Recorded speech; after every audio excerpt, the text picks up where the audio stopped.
You know, when I started contemplating marriage, the Lord asked me, what is the purpose of marriage? And the thoughts of the things that were taught began to run through my mind. You know, we hear things like, marry who you love.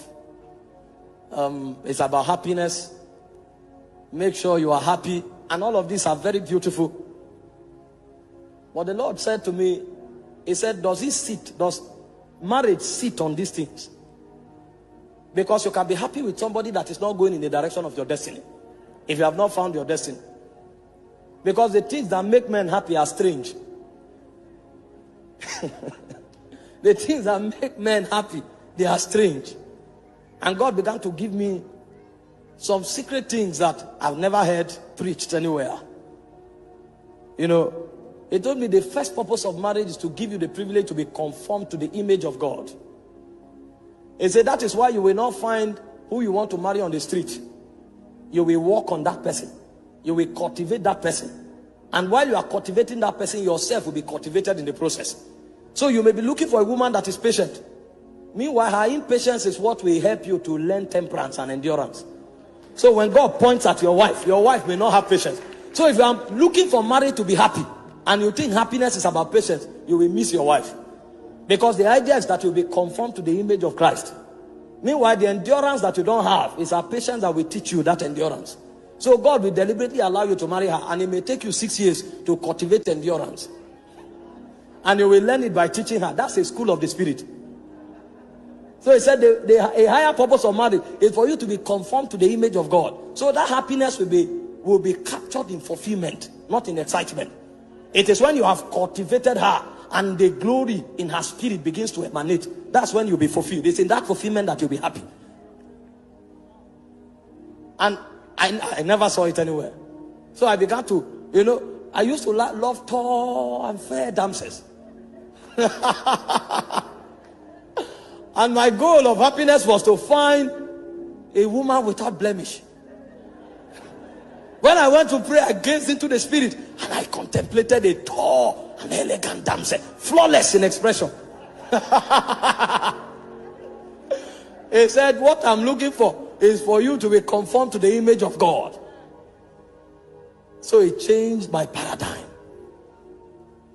So when the purpose of a thing is not known, the abuse is inevitable. He told me the second purpose of marriage is to preserve divine heritage. He said the reason you could trace Jesus back to Adam is because God trapped that divine order in a bloodline. So when men hide things, they hide them in a bank. But when God hides things, he hides it in men. So the choices of marriage is to help transfer eternal ordinations from one generation to another. So it is God's way of hiding dimensions of the spirit. So God will prefer you marry someone with a godly heritage than to marry a diva. Because God is trapping an ordination. And only in such vessels can eternal ordination be captured.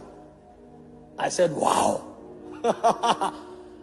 I was not ready to marry. If I married 5 years ago, my wife would have been a goddess. But my ministry would have ended. It would have ended by now. He said the third purpose of marriage is worship. He said because it is in finding your wife that you will learn how to bend your will. Because worship is not a good song. Worship is the ability to conform to the will of the Father. So it is it's not what I desire, it's what you desire. Not my will, but thine. And he said it's in marriage that you will discover that. I said, wow. So when the purpose of a thing is not known, the abuse is inevitable. He said the fourth purpose of marriage is so that you can learn the mystery of oneness. That's the mystery that holds the Godhead together. The Father, the Son, and the Spirit. The ability to live and become one. And that was why he said, for the woman, love is submission. And they say for the man, love is sacrifice. So everything the woman has, she relinquishes it. And it looks as if she's vulnerable. And then everything the man has, he commands the man to lavish it on the woman. So at the end of the day, nobody owns nothing. And as they grow on that corridor, a point comes, the woman is lost in the man and the man is lost in the woman. So the mystery of divinity can be manifested in their home. So when you step into their family become heaven on earth. Because God dwells there. You know, when you come on the altar, you can coordinate yourself. You can't do that with your wife. Your wife knows you. So when you are trying to act wise, they will say, this man is a hypocrite. I know. And when you look at the face of the woman, you can tell who that man is. When oneness is achieved, alignment is achieved. So that man, his communication frequency with his wife will become heightened. When he looks at that woman, he is saying much more than words can ever articulate. That's a mystery. It's only in the Godhead that you find such mystery. That the Son can be on earth. He knows what the Father is doing in heaven. It's oneness. He said the fifth purpose is priesthood. He said, when the purpose of a thing is not known, abuse is inevitable. So when our gathering tonight is to help us understand why we were called. Why we were called. Why God summoned us. And what He brought us to achieve for Him on the face of the earth. Because God did not call us for the formality of a call. Because if it was about the formality, when you come to church and you are excited, that would have been enough. But there is something God wants to achieve that is deeper than our excitement. Even though our excitement is part of it. Because He gave us emotion.